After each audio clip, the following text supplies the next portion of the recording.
Hi, my name is Robert Williams. I'm an Assistant Director of Chapters here at ACS. Thank you for joining our pre-convention programming. I'm happy to welcome you to ACS's Summer Reading List Book Talk on Manifesting Justice. Wrongly convicted women reclaim their rights. It is my pleasure to introduce Valena Beety, Professor of Law and Deputy Director of the Academy for Justice at Arizona University, Sandra Day O'Connor College of Law. Professor Beety is a former prosecutor and innocence litigator who represented Leigh Stubbs in post-conviction, a story at the center of her book, Manifesting Justice.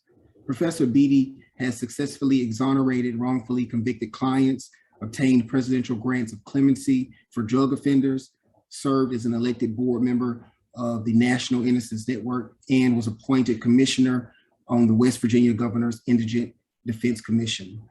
Previously, she served as law professor and the founding director of the West Virginia Innocence Project at the West Virginia University College of Law, and practiced as a senior staff attorney at Mississippi Innocence Project. Valena Beety will be in conversation with Christina Swarns. Christina has dedicated her entire professional career to criminal justice reform, and she is the executive director of the Innocence Project.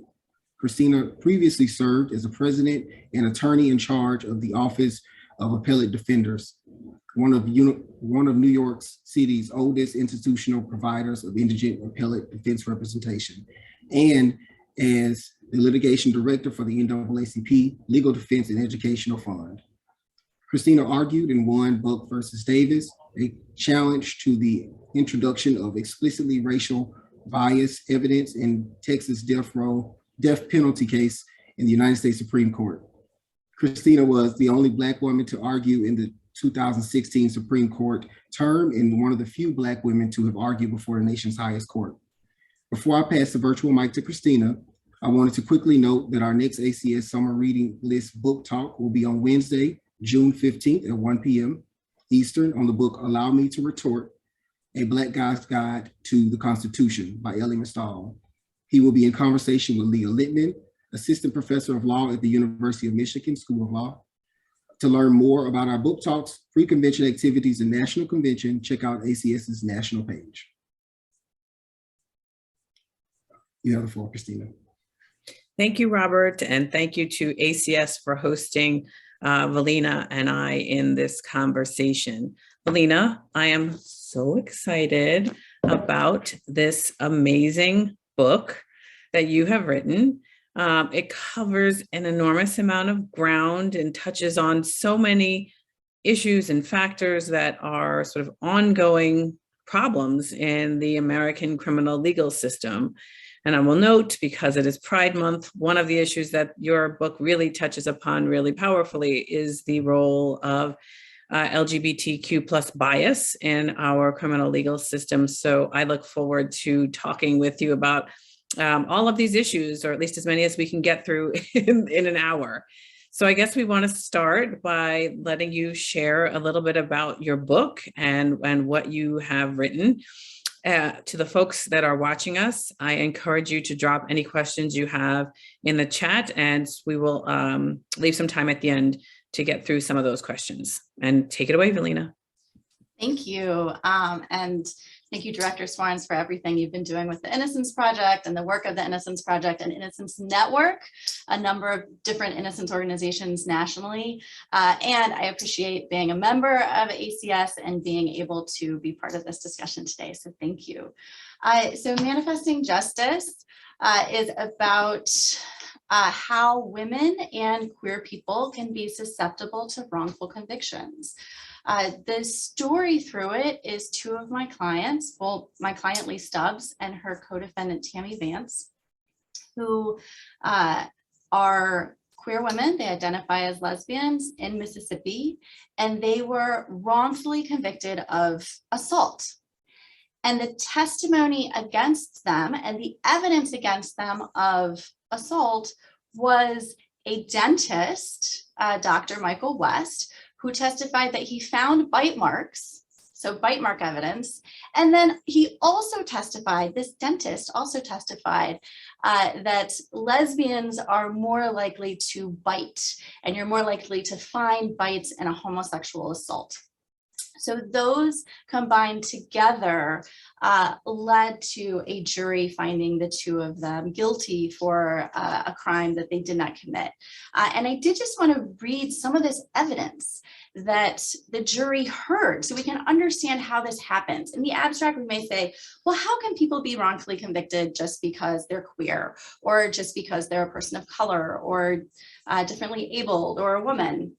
But when you are able to get into what the jury hears in the courtroom, you see also how important our role is as lawyers in these cases and in preventing character assassination of clients. So Dr. West testifies about bite marks and finding bite marks on this woman, Kim. And the prosecutor asks him, I'm just gonna read a little bit. Dr. West, is there any question in your mind that the injury on the hip that you've discussed was in fact a bite mark? Any doubt? In my opinion, the mark on her hip within reasonable dental certainty is a human bite mark, Dr. West replied. I gave my strongest opinion of positive. Lampton continued. So in a homosexual rape case, you would expect to find bite marks. It would not be unusual at all to find bite marks on the skin. No, it wouldn't be unusual, Dr. West answered. In fact, Prosecutor Lampton asked, it would almost be expected, almost. So that's from the state's expert witness. And then the defense expert witness is Dr. Galvez, forensic pathologist, who has this long history with the prosecutor. So Prosecutor Lampton says, Dr. Galvez, good to see you again. You've testified in this court before. You've sat in that chair. And Galvez says, Mr. Lampton, I'm under oath. I have to tell the truth. I've had the honor and pleasure to work with you. I take you as a dear friend of mine. We've known each other for 25 years. So I say this verbal hug fest did not bode well. So Lampton asks him, would you expect to find biting, or would biting be consistent with a lesbian rape type situation in a homosexual rape? Yes, Dr. Galvez confirmed.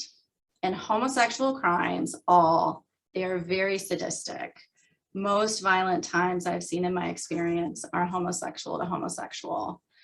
They do what we call overkill. They do tremendous damage. They are brutal assaults, Lampton suggests. Yes, sir, Dr. Galvez declares. They're more gory, the more repulsive crimes I've ever seen were homosexual to homosexual. And I mean, Christina, you've heard biased testimony that's been given that is purely on the identity of the individual and the impact that can have on a jury. And then here's the prosecutor just summing up. He says to the jury in closing, when you look at all the evidence, you'll realize that while it's a circumstantial evidence case, these two women who were living together were lovers, whether because of the drugs or the alcohol or their lifestyle. They viciously attacked Kimberly Williams for no reason, and they tried to cover it up, Lampton said. Lampton told the members of the jury that the evidence was clear, as was their duty, to consider the evidence presented. And that was the evidence presented. I want to say unbelievable. I really do want to say unbelievable, but it is sadly believable. You know, as you were talking and you were reading the testimony and the statements that were made in the case, I'm reminded of, you know, what Justice Roberts wrote in the decision he issued in my case, right? Some toxins are deadly in small doses, right? And this isn't, and in that case, he was talking about racism, right? The injection of racism into a criminal proceedings. This wasn't even small doses, though. I mean, this was just an onslaught of really explicit bias. So I'm going to start by, I'm going to read a little bit of what you wrote and ask you, so we'll start sort of on this subject of the bias that was in the case. You wrote, Tammy, with her rocking mullet and cargo pants, fit some stereotype about lesbians. Investigator Nolan, along with Kim's boyfriend, both called Tammy a bull dyke. Leigh received more of the men's sympathy because of her appearance, a younger, more harmless, more typically femme co-conspirator. Maybe they even thought she was naive, only in a lesbian relationship because of Tammy's coercion and manipulation. And Kim, she passed or was forced to pass as straight so that all the homophobic hostility was trained on the defendants. So ultimately in this book, you really situate this case in sort of the history of the laws and the way the law has sort of allowed and supported really homophobia in this country. And I would love if you could talk about sort of the way you have explained sort of the history of bias and how this, right, how this takes place in open, right, in a courtroom in this country, not 100 years ago, not 75 years ago, right, in recent history. Yeah, and it comes from our history of criminalizing queer people. I'm a queer woman, I'm married to a woman, and we couldn't be married until, within the past few years. We couldn't openly have a sexual relationship within the past 20 years without fear of it being illegal and being criminal. And in the book, I just walk through how that history of criminalizing queer relationships, gender identity and gender presentation, criminalizing what you're wearing, how all of that continues to impact us today and leads to trans people being more likely to be arrested on either false charges or trumped up charges, and leads to, we really have a surprisingly large percentage of queer youth who are incarcerated, and then queer women who are incarcerated.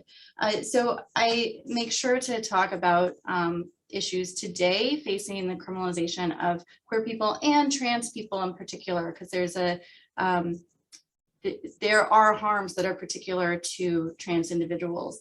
And I just want to say, I also, the book is called Wrongly Convicted Women Reclaim Their Rights. I talk about gender as well, and how women are criminalized for how we use our bodies. That if we have a miscarriage, that there are women who have been charged with murder for miscarriage. And we don't know what's going to happen in the next month with criminalizing women's behavior around abortion. In terms of sex work, we have states where juveniles who are too young to consent to sex and are protected by the law in that sense can still be charged with prostitution. So just the way that, again, women are often criminalized for how they use their bodies and our bodies.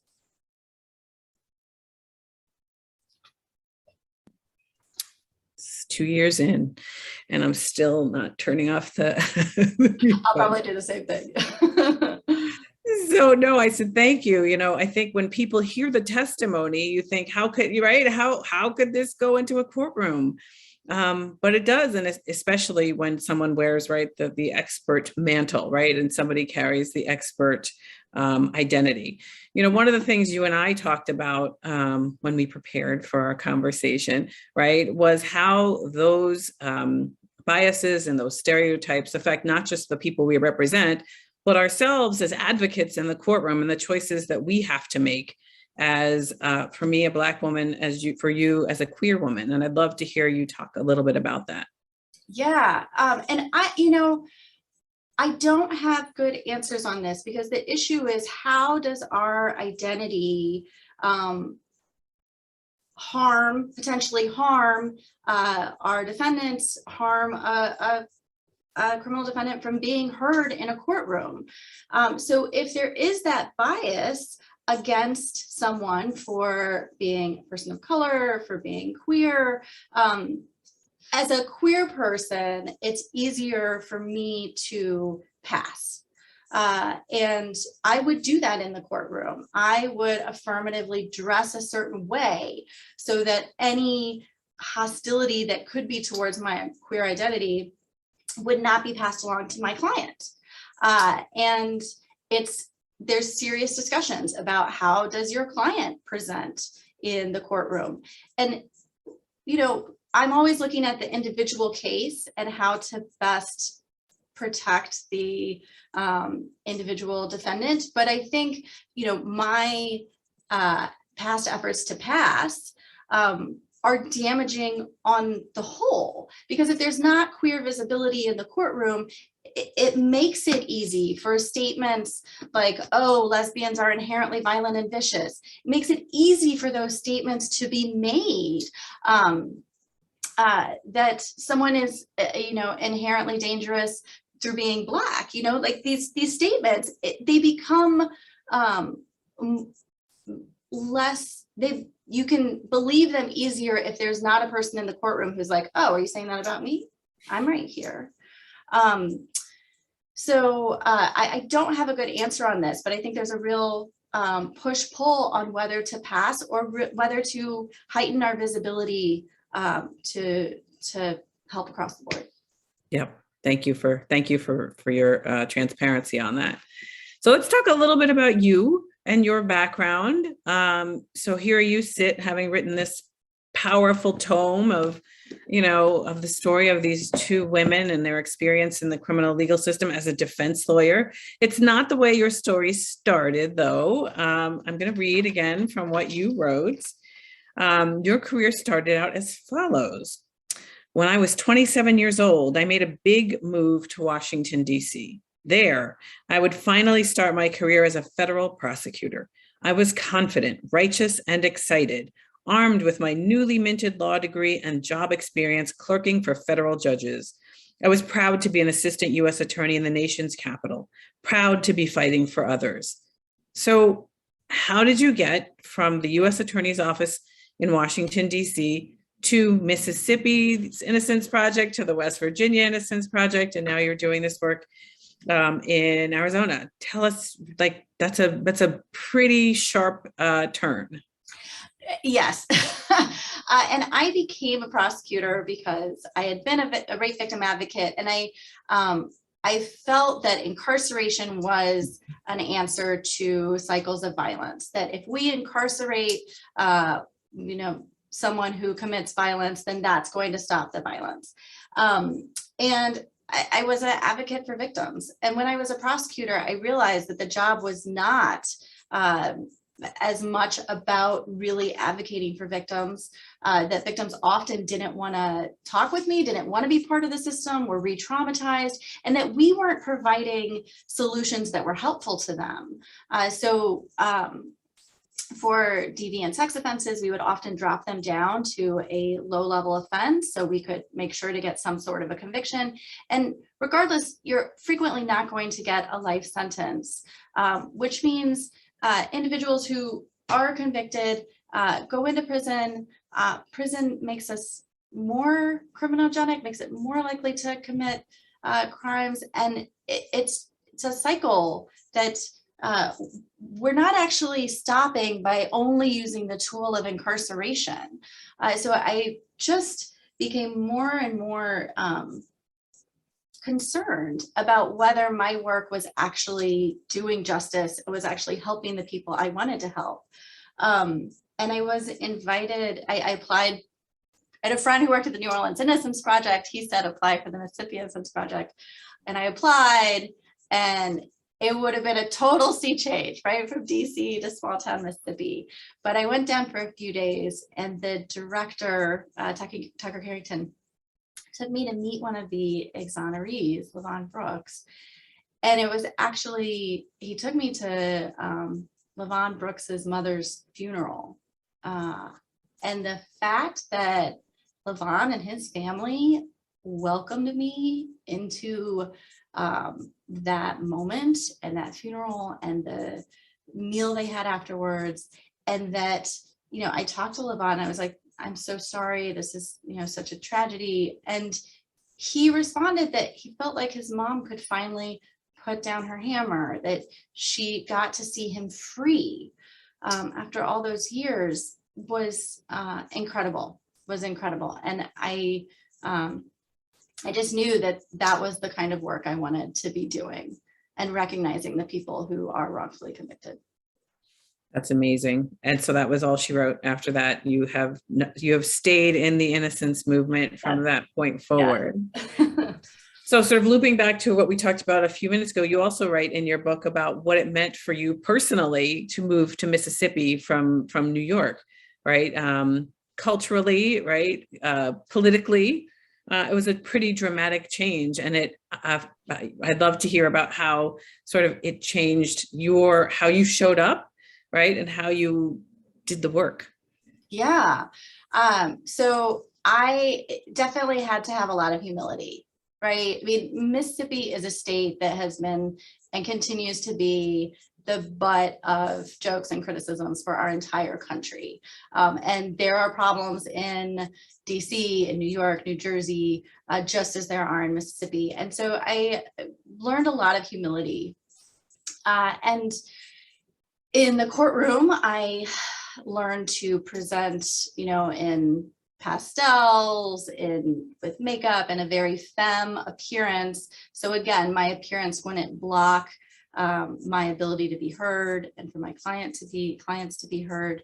And I was also very welcomed by the families of my clients. And I,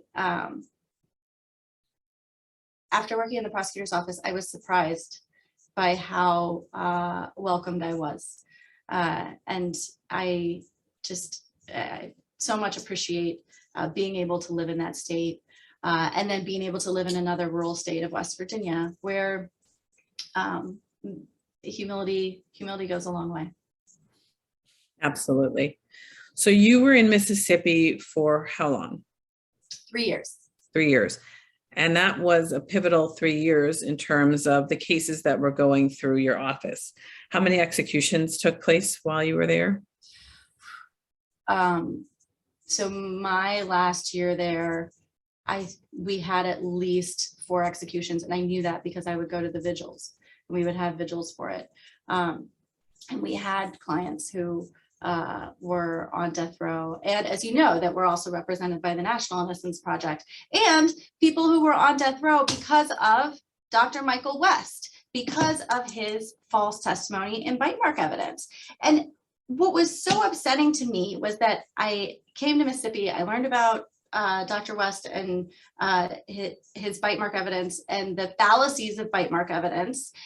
And the Mississippi Supreme Court made a ruling in one of the cases where the person finally was exonerated, but 10 years ago, in one of the cases saying, just because Dr. West has been wrong in other cases doesn't mean he's wrong here. A stopped clock is right twice a day. Yeah, right. And I mean, even in Leigh and Tammy's trial, Kenny Brewer, his conviction based on bite marks by Dr. West had just been reversed. And they even ask about that in the trial. And he's like Teflon. He's just, and what's shocking is that well, I don't want to give it all away, but we learn more and more that bite marks are not reliable. We know that today. And we had all of these cases where faulty forensic evidence kept coming up. And I think it was also a big moment in our country where in 2009, the National Academy of Sciences came out with a report on forensic evidence saying, listen, all this evidence that's coming in is like blood spatter, bite marks, tool marks. We really need more reliability. We really need to look at this more deeply. And I do talk about different areas of forensic evidence in the book. And I want to point out Chris Fabricant's book, Junk Science, on different people wrongly convicted by bite mark evidence. And Christina, if I can share. Yeah, I was going to say, this would be a great time for us to jump into the deep water that is, Dr. West and, and his extraordinary testimony in this case and so many others. Before you start, I will just say that, so this is a case, as you've talked about, where bite mark evidence was pivotal, right, to the convictions. And you note that, and I'm going to quote you, despite examinations by numerous emergency personnel and other caregivers, no bite marks had been discovered on Kim's body by anyone until Dr. West found them. Yeah. So an extraordinary well, I'll just let that be the setup, and then I'll let you take it from here, because what happens in this case and what Dr. West has done in so many other cases is outrageous. So Yeah. I'll let you take it away. And it's so sad that we have to learn about this false evidence on the backs of people who spent years in prison because of his testimony. I mean, many people have been wrongfully convicted in Mississippi, have been put on death row. And nationally, I think we're more and more aware that prosecutors need to know what evidence they're presenting, right? Like they need to understand forensic science and what evidence they're presenting. And the defense needs to also understand how faulty forensic evidence can be. So I do want to point out, Dr. West, as you said, was the only person who found bite marks, and he was able to examine the body of Kim, who had suffered an overdose. So she's in a coma in the hospital, and he's able to examine her body. He's a dentist, completely naked. And I, you know, again, it's, if she's a victim, is that really how any of us want to be treated? That while we're unconscious, a stranger can come and examine our entire body? And then he alleges that he finds, apologies to just little asterisks here, this is upsetting, that half of her labia has been chewed off. So he's closely examining her genitals and then making this wild accusation where there's no other evidence of that. So that sets the groundwork for these charges that lead to their wrongful convictions. To give people a visual of bite marks, I have an image I wanted to share, which this is from a dentist friend. So it's an actual bite mark. That's an actual bite mark there. And then the question becomes, okay, here are 3 different bite mark impressions or molds, teeth molds, right? So you have 3 suspects and you're trying to find out which of those match to this bite mark. And if we look at this, I mean, which of these teeth molds match? I mean, if this is, and this is legitimately a bite mark, because we know that even within the field, bite mark experts can't determine whether something is a bite mark or not, whether it's a bite mark by an animal or by a human. So let's just skip to this is a bite mark made by a human, and you still can't match it. And we see how this can lead to wrongful convictions where the bite mold that matches is the person that you already think is the suspect or you want to be the suspect. Yes, lots of cognitive bias going on in this field, in particular. Yeah. So, you know, I want to say there's so many questions that I could ask you. But I guess what I want to start to talk about is the unraveling of these convictions. I think what people don't often realize is just how difficult it is, right, to go from the finality of a conviction and a sentence to an exoneration. Just a couple of weeks ago, we had the United States Supreme Court in Shin versus Ramirez, right, announcing, sort of closing the door to access to the federal courts for people who did not have meaningful counsel in the state court system. It's going to make things a lot harder for you and I and the people that we represent. So talk to us about sort of the challenges globally, right, to achieving an exoneration. And then ultimately, of course, how you managed to get this terrible conviction undone in the face of, all of this evidence that was presented in court. Yeah, and it is so difficult to reverse a conviction once it has been finalized. It's incredibly difficult. And particularly, it's difficult for women who are wrongfully convicted to be able to convince a court that they are factually innocent, because women are less likely to have DNA evidence in their case that can, reach that 100% status of proving, yes, the court will accept me as factually innocent. So there are many people who are factually innocent who cannot meet the high standard of factual innocence in a courtroom. So I named this book Manifesting Justice because there is a claim of manifest injustice or miscarriage of justice that can be brought where the court is looking at whether we should uphold this conviction, not whether this person has proven they're factually innocent, but should we uphold this conviction and the validity of this conviction? If we have police who have testified falsely on the stand, if we have faulty forensic evidence that's been presented, if we have prosecutors who have not disclosed exculpatory evidence, can we believe in this conviction? Another important factor of a miscarriage of justice claim is that it looks at all of this evidence together. So instead of picking off one claim at a time, oh, sure, there was faulty bite mark evidence presented, but that's not enough to reverse the conviction. It looks at all of those together. And that's where we can see courts actually considering, was there homophobia in the case? Was there racism in the case? Was there ableism in the case? Because it's one factor of the many that undermine the integrity of this conviction. And just looking at how it can be a cascade of influences where you have a faulty eyewitness identification, and then that could lead to potentially a false confession, how there can be cascading evidence that undermines the validity of the conviction. And I just want to point out, Leigh and Tammy's convictions were not reversed based on the homophobic testimony. That wasn't, the court didn't feel like they could consider it.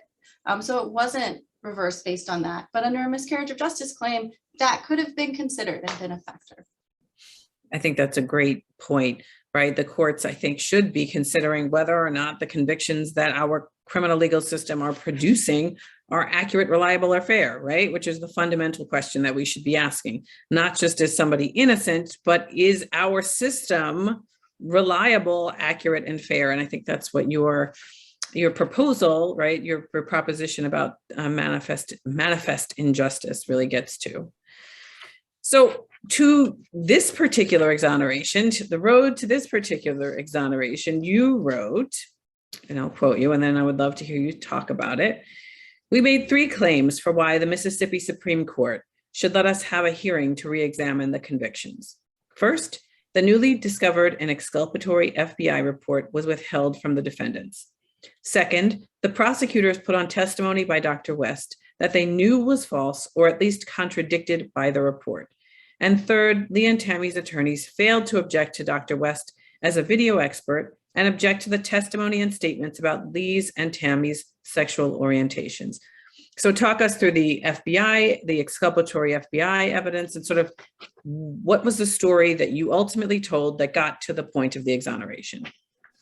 Yeah, so we were able to prove through a FOIA request where we got this FBI report that the prosecutor at the time of the charge and prosecution had evidence that was exculpatory to Leigh and Tammy and that also undermined their own witness, Dr. West. And yet they still put Dr. West on the stand when he testified contradicting what the FBI report found, that the FBI report was never brought up. So no one knew about the FBI report. The prosecutor didn't disclose the FBI report to the defense. So here was all this exculpatory evidence that no one knew about except for the prosecutor. And it goes back to the power of the prosecutor. Again, having been a prosecutor myself, I discuss noble cause corruption, where, as a prosecutor, you believe you're doing good.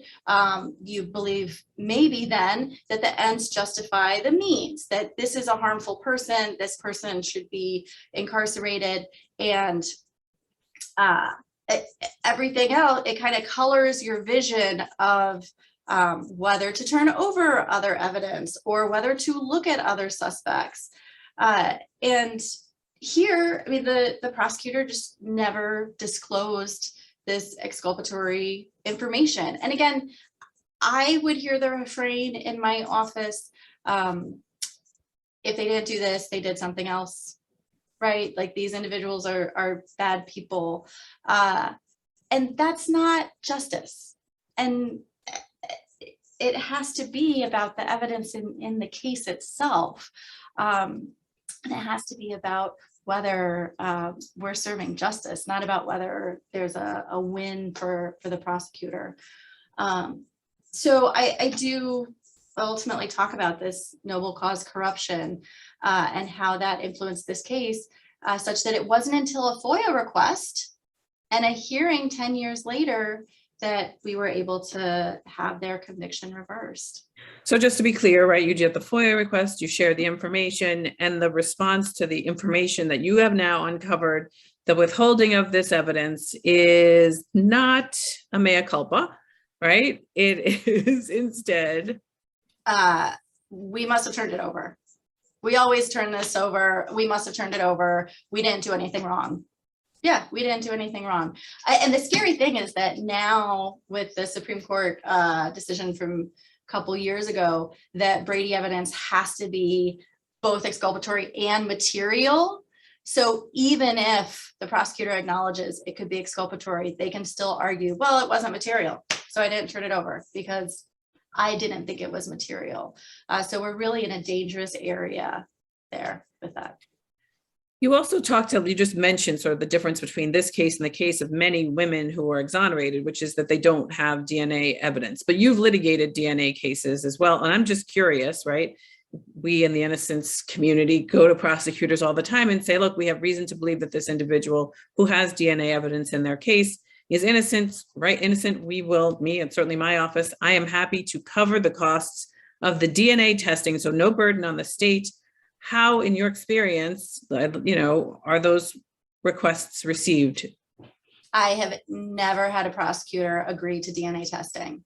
And I was shocked by that when I started doing this work, because as a prosecutor, if someone had come to me, I would like to think I would have confidence in the conviction, and I would say, I got the right person, go ahead, test it. That'll just confirm that this person was the perpetrator. But no, I have never had a prosecutor agree to DNA testing, and we always had to go to court. Unbelievable. Unbelievable. Well, I have a question, and I'm going to open this subject that she brings up, which is, so you talk about manifest injustice, and you actually offer some specific ideas, right, for how the courts can sort of move forward in thinking about ways of, making this concept of manifest injustice real, right? How do we actualize that as a community, as a legal system? So I'd love for you to talk about that, and then I will read in the question. Yeah. And I welcome, I should say, other folks who have other questions, please just drop them in the Q&A and I will start reading them out. Wonderful. So the very end of the book is actually a checklist of tools for manifesting justice. And I think there's a lot that can be done on prosecution of drug offenses, because another contributing factor here was stigma against people who have substance use disorder.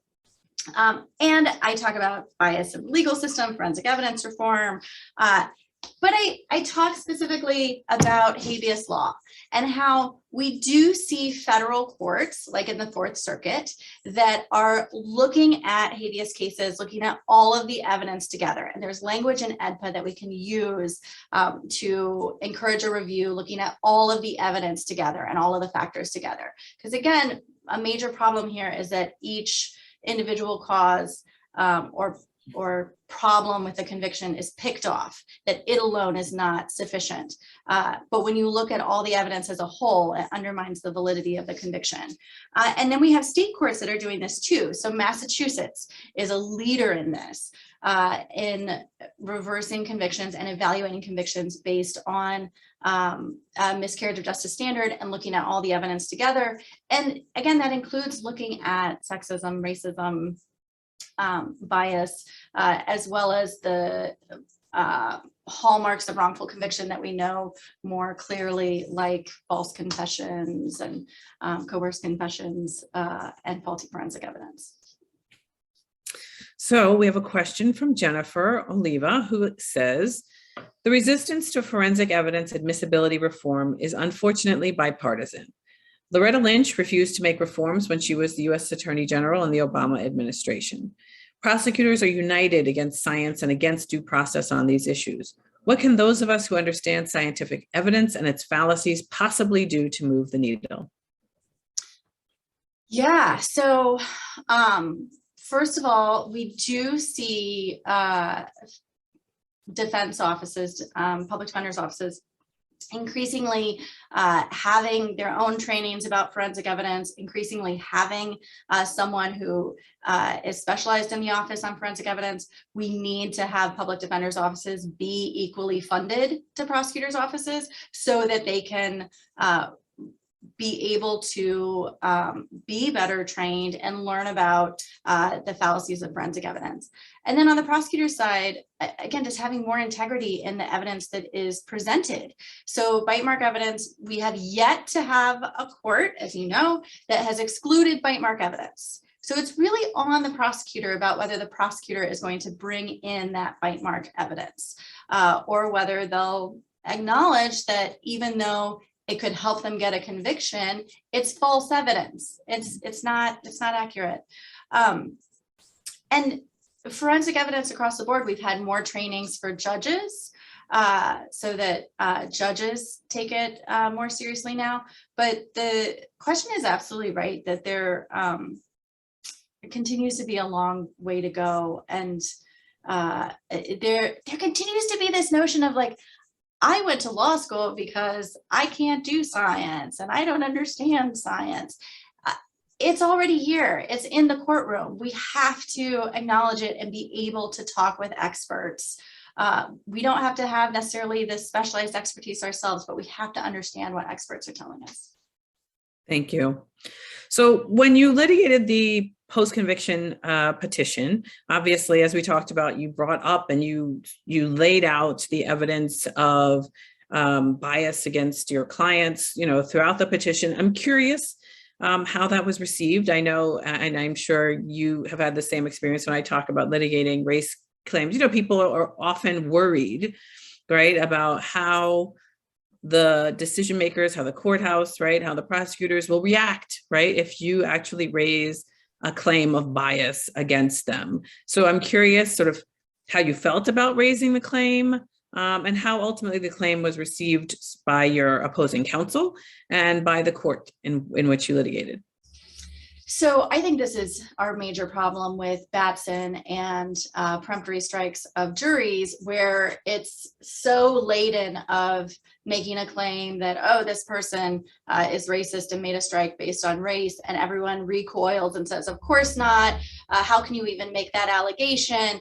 And then they're never sustained. Similarly, when bias is charged in the courtroom, when I've done it, there has been kind of a recoiled, no, of course, like that. If that played a role, it was inadvertent. But what I thought was interesting from the judge in this case, who I deeply respect, the judge asked me, so, Ms. Beety, here's all these problems. Do you really think that this case would be any different if you tried the case right now? Do you really think that a jury wouldn't be homophobic? And I was able to say, I don't know. I don't know how the jury would respond. I would like to think they wouldn't be as biased, but it's the role of the attorneys that could be different. The attorneys could have prevented this evidence from coming in. The attorneys could have stopped the prosecution from just calling witnesses who literally just got on the stand to say, I saw them kissing, it made me feel uncomfortable. So the character assassination that happens, we as attorneys, we can stop that evidence from coming in. So the juries who know what we present to them don't have that biased information that they're making decisions on.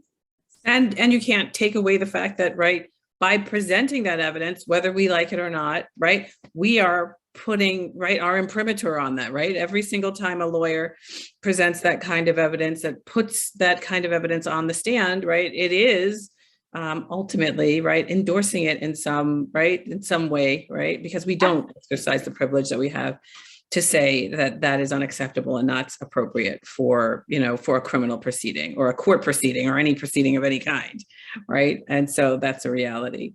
Yeah. I'm also, go. Well, I was just going to say another interesting thing in this case is that in picking the jury, the attorney, one of the attorneys actually tries to get at whether there's bias in the jury and says, you know, case hasn't started yet. We're in voir dire. The charge is assault. These two women, if you know that these two women are lesbians, would you find them guilty, like right now, before the trial started? And two people raised their hands. Like they were honest about it, that they didn't need to see any evidence. They knew because of the identity of these women that they were guilty. And then the surprising thing is that the judge sitting on that case then chastised the attorney and said, why are you bringing that up? Why are you asking that? You're just trying to confuse them.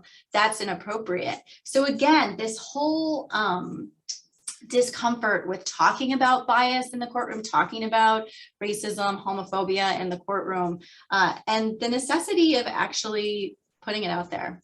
Absolutely. Absolutely. So I'm going to ask the same question about the test. You brought a full frontal attack on Dr. West and his evidence. I'm curious, you know, how that was received, right, by the prosecutor's office that put him on and that supported this insane testimony, and the judge. So how did they receive, you know, your post-conviction petition, and how did they react? Yeah. So Dr. And how did he react, I should say, and Dr. West himself. I know. So Dr. West ultimately made this easy on us. He initially said, well, I need an expert fee if I'm going to be deposed. And I know, right? And the court was like, no, you're not going to get an expert fee, and you do have to go to deposition.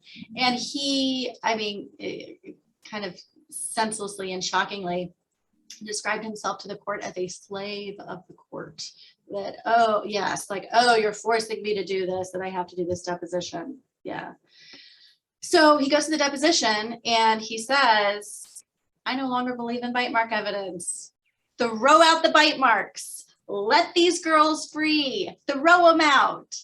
So of course, you can't just do that. You can't just take back the 10 years. And the prosecution did still abide by the conviction and still argue that the conviction should be upheld. Even after Dr. West? Even after Dr. West was like, throw out the bite marks, free them, you know, let them go. The prosecutor still, you know, stood by the conviction, but there wasn't the same gusto, you know.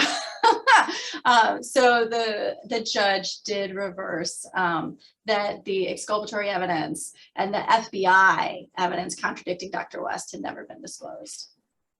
Unbelievable. You could, you know, these cases are really movies. So underneath all of this, these twists and turns of the shenanigans of a prosecutor and Dr. West are, you know, two human beings whose lives were destroyed, who spent how long, decades, or in prison? Yeah, 10 years. And so I wonder about them. If you could tell us a little bit about what happened to Leigh Stubbs and Tammy Vance, right from start to finish. Their lives were completely upended, and you know how they fared through this experience of really just being stigmatized, not only being wrongfully convicted, being just stigmatized and truly and dehumanized, right, in the process. So I'd love to hear sort of their reflections, to the extent that you can share, on this experience. Yeah, and you know, Leigh was newly graduated from high school. Tammy was 10 years older, so she was in a different space in her life, but they were both struggling with their sexual orientation. And then to have criminal charges brought specifically connected to your sexual orientation is so can be so damaging to a person. It's hard enough to come out, and then to have to come out in this way. They were exonerated. They've both been able to grow in their lives. And one of the real gifts of doing innocence work is that you really get to know your clients. You really do. And you get to know their families. And so I've just been so happy and thankful to be included in their lives and to see what they've done and how they've grown over the past 10 years. And then even Leigh even sent a letter a couple of years ago to the judge in her case saying, here's all the things that I've been able to accomplish, and thank you. You know, I had a 44-year sentence, and it's because my conviction was reversed that I was able to make the world a better place and be with my family. So it's that's always pretty powerful.